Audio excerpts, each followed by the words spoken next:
J'aurais aimé être vétérinaire ou architecte, hein, mais finalement j'ai plongé dans les arts plastiques. J'ai fait les beaux-arts d'Alger, donc je me suis retrouvée à être multidisciplinaire parce que je touche à tout. À toutes les matières, à toutes les options. Grâce un peu à ma mère et mon père qui étaient eux aussi des artistes, parce que papa était le premier photographe du Moudjahid et ma mère couturière. Mon coup de cœur, c'est la peinture en premier lieu.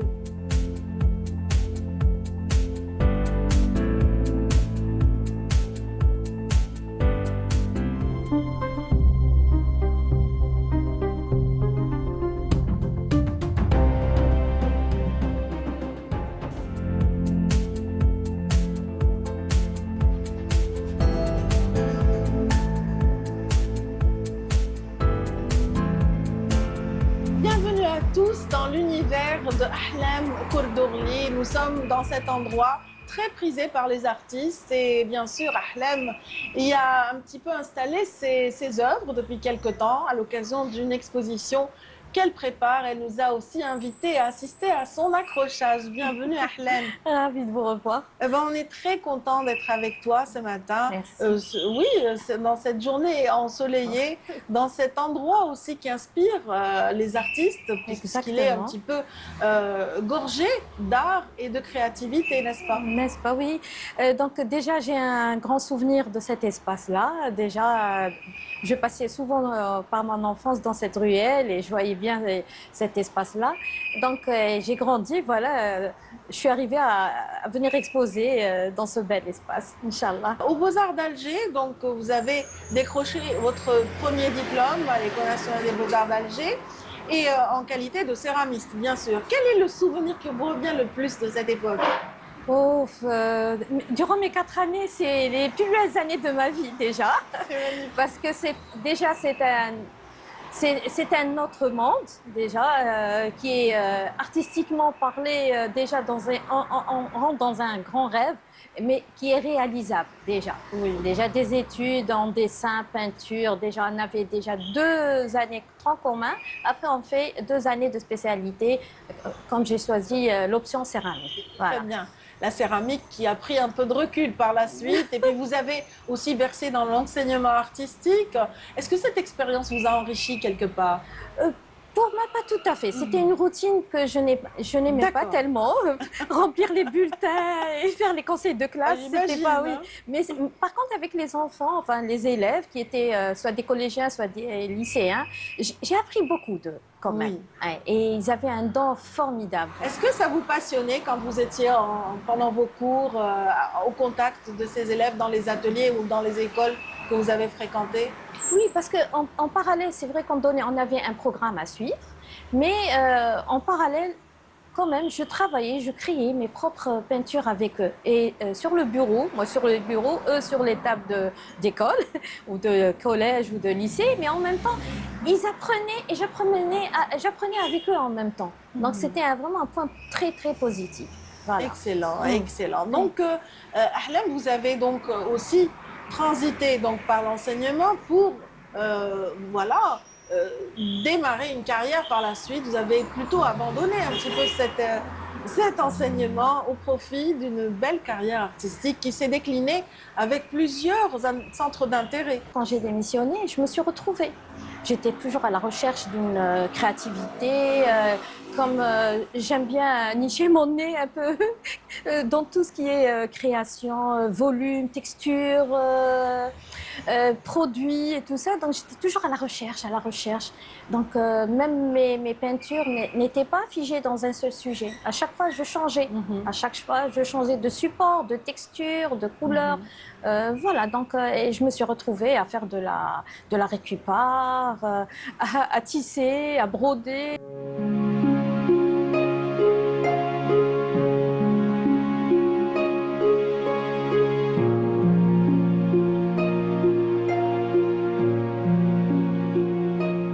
Donc j'ai été sollicitée à faire des expos d'installation. C'était une première pour moi, connaître les installations en 3D. Donc je fais partie des toutes premières installationniste sur Alger. Et ça m'a permis de découvrir encore un autre espace, une autre dimension plutôt. Oui, mais Voilà. qu'est-ce qui vous intéresse le plus? Qu'est-ce qui vous motive le plus dans cet art en particulier? C'est le fait que ce soit pas une peinture plate au mur. Par contre, elle est entourée de personnages. Les spectateurs pourront la voir en 3 dimensions.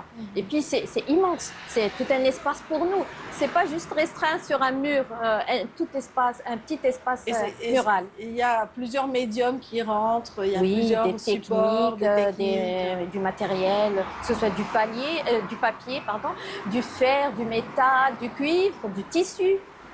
Donc, c'est intéressant. Oui. On est dans une autre expression artistique, tout à fait différente d'une peinture accrochée sur un mur. On vous emmène tout de suite dans l'univers, dans l'antre justement dans lequel travaille Ahlam Kurdoghli tout de suite.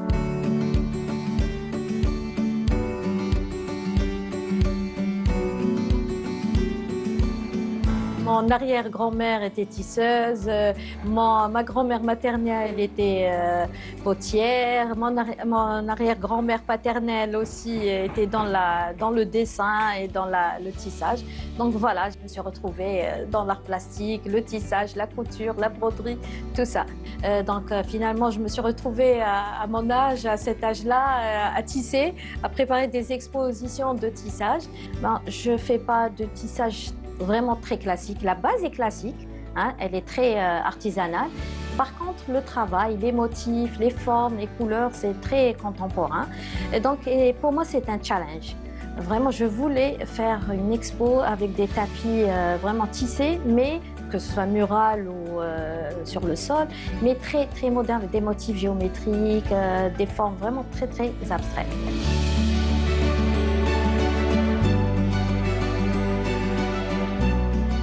En parallèle, j'ai toujours fait de la couture, du stylisme. Donc, je suis dans le design textile carrément.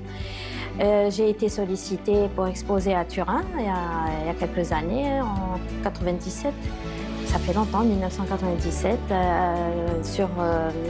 dans les grands garages du Lingotto en Italie, donc à Turin. Et j'étais sollicitée à faire un petit défilé avec 5 toilettes.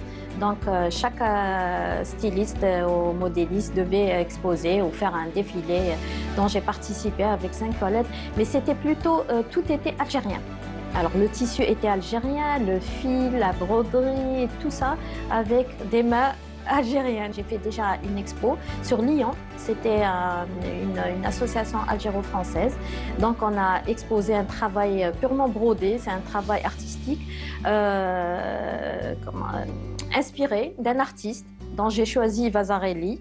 Il est connu par ses formes géométriques et moi j'adore les formes géométriques. Et maintenant il y a le retour sur Alger. Donc on expose sur Alger la broderie moderne, donc sur les 2 rives. Donc les 2 rives vont se rencontrer ici sur Alger avec de la broderie, vraiment la broderie d'art. Voilà. Et ça va être inspiré de Vasarely, donc la suite. Donc j'ai choisi deux peintures de Vasarely en fusion en elles-mêmes sur une surface vraiment lavable, pliable et recyclable.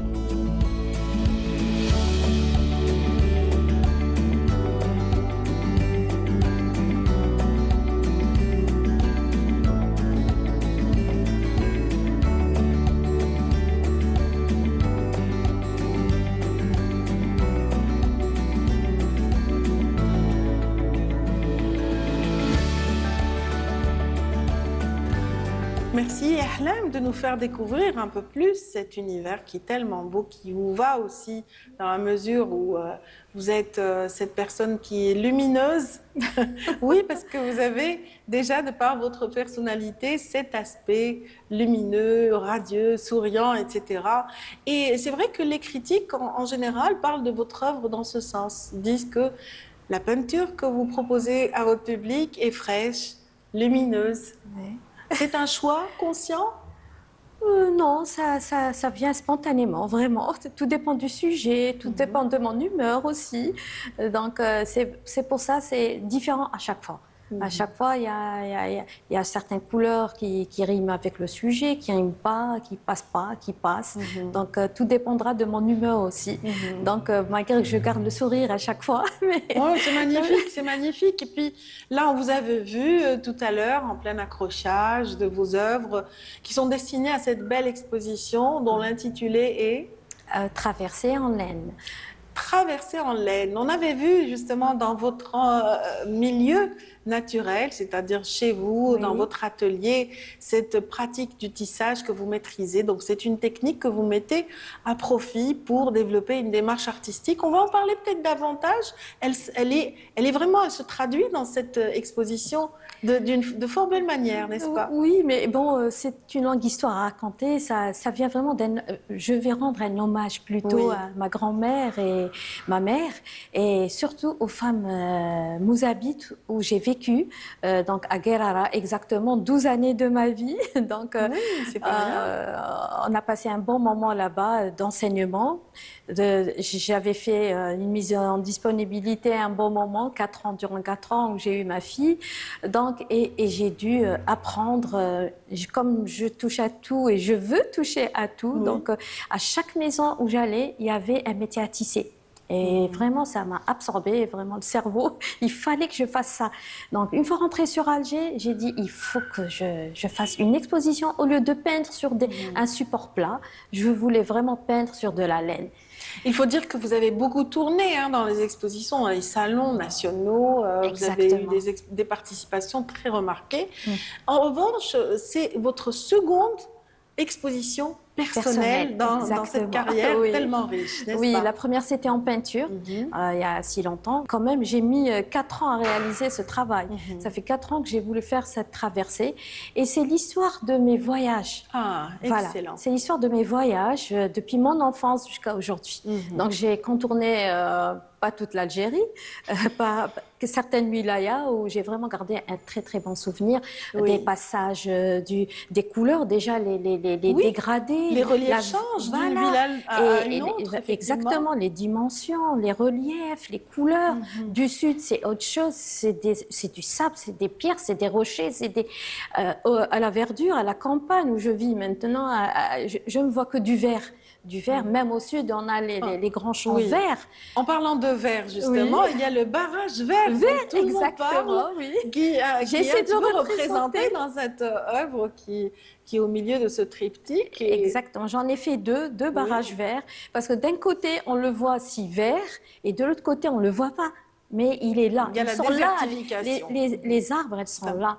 Il y a certains qui sont, ils sont juste plantés, et il y a déjà ceux qui ont déjà grandi et poussé, ils ont déjà plus d'une dizaine d'années. Mais comme c'est le sud, c'est entre le sud, les portes du sud et vers Alger, comme on dit. Tout à fait. Parce que là, je faisais ce voyage-là en bus. Donc, je l'ai fait souvent, durant 5-6 ans en bus. On a le temps, pendant ce périple, d'admirer les paysages. Exactement. D'en capter un petit peu le charme et toute la magie. Et c'est ce qui ressort, j'imagine. On en voit de toutes les couleurs. Voilà. Oui. En parlant de couleurs, justement, le barrage vert, ce sont ces beaux arbres majestueux qui nous protègent de la désertification. Ces arbres sont menacés, ça vous a touché? Exactement. Surtout ces dernières années, on en a vraiment eu un tas je sais pas, c'est des hectares de feux de forêt qui ont ravagé plein de champs, de forêts. Donc c'est sur toutes les wilayas en plus. Et moi, j'habite là où il y a plein de feux de forêt. La wilaya de Blida, vraiment, elle est devenue toute noire, toute désertique à cause des feux de forêt. C'est dire un peu que vous êtes sensible à ce qui se passe. Beaucoup. Même si votre touche est essentiellement abstraite, mais voilà, on essaiera de deviner. Le dialogue moi, j'essaie de deviner le dialogue qu'il y aura avec votre public cette fois-ci, qui vous posera certainement la question de pourquoi ces couleurs, ce bleu qui est très présent sur certaines œuvres, c'est le bleu qui... Oui, on a la côte la plus longue. Voilà. Donc, ça, c'est facile à deviner. À deviner, le bleu, il est partout, le ciel bleu, le sable, on a une côte vraiment formidable, c'est à envier vraiment. Mais j'ai essayé de la représenter vraiment dans l'abstrait. abstrait, dans le flou, je laisserai le spectateur deviner Oui, les petit à paysages, petit, hein. carrément dans l'abstraction, mais vraiment, et surtout la sensibilité, parce que c'est pas assez facile de travailler avec de la laine, c'est pas comme de la peinture diluée dans l'eau, dans l'essence, mais là, c'est vraiment la laine, soit je l'ai achetée brute, et je l'ai travaillée vraiment à laver aussi, parce qu'il y a plein de sable et Tout le process, en fait. Hein. tout le Tout le process, process, vous le exactement. faites. Et les autres, c'est bon, quand j'avais vraiment pas de laine, j'ai acheté celle de la pelote Oui. connue, Qui classique. peut combler, qui peut Voilà, aussi apporter une touche de exactement. couleur. J'ai changé On aussi le de voit. support comme cela. Oui. C'est les sets de table qu'on utilise donc, pour mettre les assiettes et tout ça. Mais là, j'ai représenté tous les plats algériens. On est toujours dans le périple, dans le Oui. voyage, Les dans voyages, la traversée. voilà. Alors moi, Les je vais couleurs essayer de d'Algérie. deviner. Donc là, c'est une inspiration qui vient de l'art culinaire, qui est Exactement. aussi tout aussi varié dans le Ah pays. oui, Hein. chaque wilaya, là, Oui. ses plats traditionnels ou modernes, mais revisités, un peu revisités, comme moi je fais du tilitli revisité. Oui, j'aimerais bien goûter, tiens. Inch'Allah, un jour. Non, mais c'est bien, ça va être un moment précieux avec les visiteurs, dans la mesure où oui, ils vont deviner, c'est un moment de devinette. ils vont se prêter peut-être à ce jeu de devinette Voilà. et essayer de retrouver les plats traditionnels ou les régions ou les couleurs qui s'y prêtent. Donc, il y a pourquoi le cercle?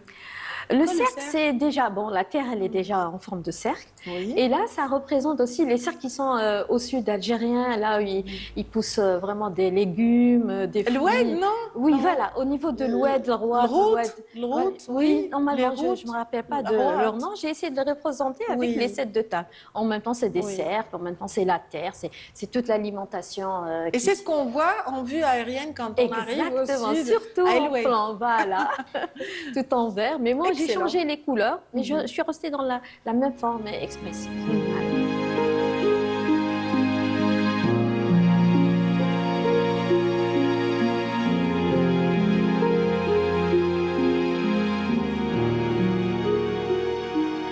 Ahlam, de toutes les expositions auxquelles vous avez pris part, quelle est celle qui vraiment a marqué votre parcours? C'était une exposition itinérante qui a fait 9 wilayas. Et chaque artiste devait choisir la wilaya qu'il préférait. Moi, j'ai choisi Skikda. C'est une ville que j'aime bien, j'apprécie bien. C'était la ville de mon voyage de noces. Oh, quel beau souvenir! Temps. Quel beau souvenir! On salue monsieur, qui lui-même est un artiste. Oui. Et vraiment un artiste que j'aime beaucoup, que j'apprécie énormément. Et donc, je vous vois bien ensemble, en tout cas. Merci. Et d'ailleurs, votre bébé a été une artiste. Oui. Bravo. Merci, oui. Elle est designer, designer, infographe, designer. Voilà, donc elle a pris nos gènes. Voilà. Un autre panorama sur l'art algérien, où vous aviez votre place, c'était 60 ans d'art pictural algérien, donc à l'occasion du 60e anniversaire. Oui, c'était une belle rencontre entre les artistes, voilà, qui nous a réunis. C'était une exposition vraiment... et puis, même le format des peintures était exceptionnel. Toute l'étoile était 1,20 m sur 1,20 m. C'était un carré. Donc, vraiment, c'est une première en Algérie. On n'a jamais vu ça. Inch'Allah, ça va continuer à...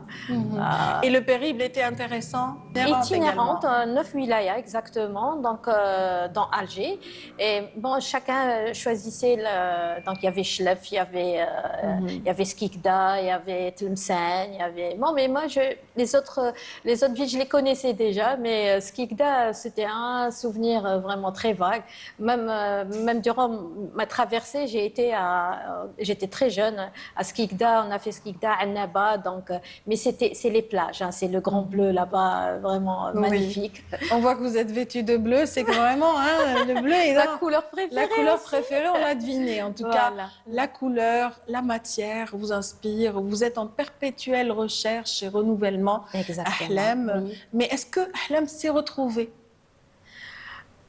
Est-ce que maintenant on peut dire qu'elle, ça y est, c'est bon? Non, tant que je vis, j'ai encore un souffle, je continue. Même à 70 ans, 80 ans, je serai toujours à la recherche de nouveaux matériaux. Et si on pouvait faire une projection dans l'avenir, vous imaginez donc une continuité à ce travail qu'on vient de découvrir ou est-ce que vous êtes déjà en train d'explorer une autre voie? Pas encore pour le moment. Je suis toujours dans la laine, le tissage, la broderie. Même il y a eu l'expo du retour de Lyon, donc comment ça, broder les deux rives, donc un travail de broderie artistique aussi. Donc comme je touche à tout, donc je suis prête. Vous êtes plus manuel. Voilà, vous êtes... manuel. Non, non, mais on ouvre juste une parenthèse maintenant Ok. pour parler de la récupération dans votre art. Oui. Vous vous êtes distingué lors du festival de création féminine. Ce festival a mis en lumière votre penchant pour le récup art et on a vu des œuvres passionnantes. Oui. Le recyclage d'une machine à laver, par exemple. Le tambour, ma machine à laver est tombée chez en panne, elle s'est usée complètement. Et il fallait la jeter, donc on a tout jeté, sauf le tambour, je le voyais en pouf. Oui. Donc il fallait que je le recycle et je le transforme en pouf. Et l'assise du pouf, c'était de la sac de jute vraiment brodée. Oui. C'était mes premières peintures au sud. Parce que comme on n'avait pas de vente de papier ni de peinture, donc je me suis retrouvée à broder. Voilà. Oui, il y a plusieurs assises que vous avez créées. Exactement. Vous avez créé de très belles installations où on voit aussi votre portrait habillé en hayek et c'est magnifique. C'était une journée hayek qu'une amie a organisée. Elle se reconnaîtra. Donc, on a fait une sortie. Il y avait des photographes. Donc, on m'a flashé avec mon hayek. Et, bon, le hayek, c'était de ma grand-mère. Non, plutôt le hayek de ma mère, le hijab de ma grand-mère. Vous étiez magnifique dans cette... Voilà, donc un journaliste m'a flashé, un photographe plutôt. Donc, j'ai beaucoup aimé. Et je l'ai réutilisé en grand panneau de 2 mètres sur 1,50 m, je pense. Et artistiquement, j'ai découpé avec mes mains. Donc, j'ai tout fait avec mes mains. J'ai nommé ça Ève. Donc, c'est la présence algérienne ou la femme en général dans tout le monde entier, avec ses travaux, ses recherches, sa créativité. C'est un peu moi, quoi. Je me représente moi-même. Moi, mon coup de cœur, c'est Bouj. Boujerlello. Oui, ça c'est un coup de cœur que j'aime beaucoup. Racontez-moi l'histoire de ce recyclage quelque part. Oui, quand je suis née dans une famille bricoleuse, mon père était vraiment un mécanicien hors pair. C'est pas sa profession, mécanicien, mais il démontait sa voiture pièce par pièce, il la remontait. Et moi, j'étais vraiment fascinée par les roulements. Les roulements et les petites boules et tout ça.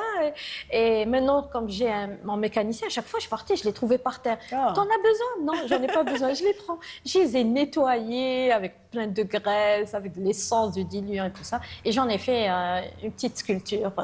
Et vous leur avez donné une nouvelle vie. Voilà. Nombreuses sont les œuvres de Ahlam Kurdourli, justement, qui ont pu bénéficier de cette nouvelle chance de vivre autrement, sous le regard d'une artiste pleine de talent et aux multiples, justement, facettes. On a été ravis d'être avec toi. En fait, une autre facette que le public ne connaît pas, c'est celle de la sportive, parce que vous êtes vraiment... notre passion. Oui, ça, c'est encore une autre passion. Oui, depuis l'âge de 5 ans, j'en fais du tennis. J'habite juste en face du club de tennis et du foot, de l'athlétisme. Donc, c'était incontournable. Il fallait que je fasse du sport. Donc, c'est familial aussi. Donc, voilà, je me suis retrouvée jusqu'à aujourd'hui. Je suis coach de tennis. Voilà. Voilà, je vous souhaite une bonne continuité. Ahlam, on se retrouve sur le cours de tennis dans un instant. OK. À tout de suite, mesdames, messieurs.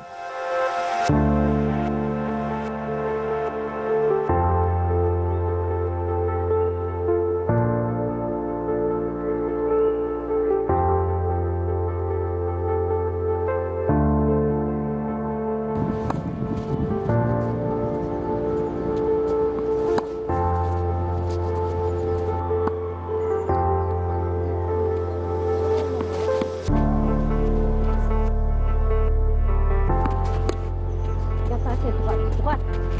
Voilà, bien joué. Nous y voilà, donc dans l'antre de ta seconde passion, le tennis en l'occurrence. Alors entre le dessin, la peinture et le tennis, si on devait classer, qui passerait en premier? Oh, je pense que les deux à la fois. Parce que c'était la même période où j'ai commencé 5 ans au tennis et à 5 ans, j'ai commencé à dessiner. Donc, Ah, je pense que il n'y a pas à choisir vraiment. Ahlam, ces deux passions, comment évoluent-elles? Est-ce que, par exemple, le tennis t'apporte quelque chose dans ta peinture ou est-ce que le moment où tu joues, est-ce que tu rêvasses comme quand tu rêvasses face à tes toiles? Tennis, c'est le mouvement, l'odeur de la terre battue. Vraiment, on est là, on sent vraiment on est dans la nature, carrément, en plein air, le soleil, Les les oiseaux arbres, qui guettent, les oui. oiseaux. Avec les enfants, c'est le cri des enfants de joie derrière. Ah, ils courent derrière la balle. Nous, on court derrière cette balle jaune. Donc, tout ça m'excite vraiment pour jouer et de ne pas m'arrêter. Je Oui. crois jusqu'à 80 ans. Inch'Allah, ولا عشت. ربي عمرك ربي Inch'Allah. عمرك Ok. أحلام.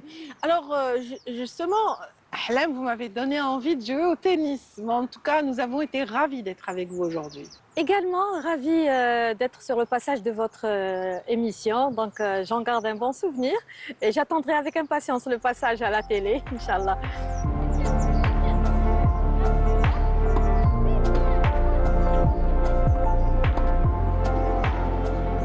C'est le moment, mesdames, messieurs, de quitter l'univers de la plasticienne multidisciplinaire Ahlam Kourdourli. Bien sûr, on vous remercie pour votre attention et on vous donne déjà rendez-vous pour d'autres passionnés et d'autres univers culturels. À très vite, Inch'Allah.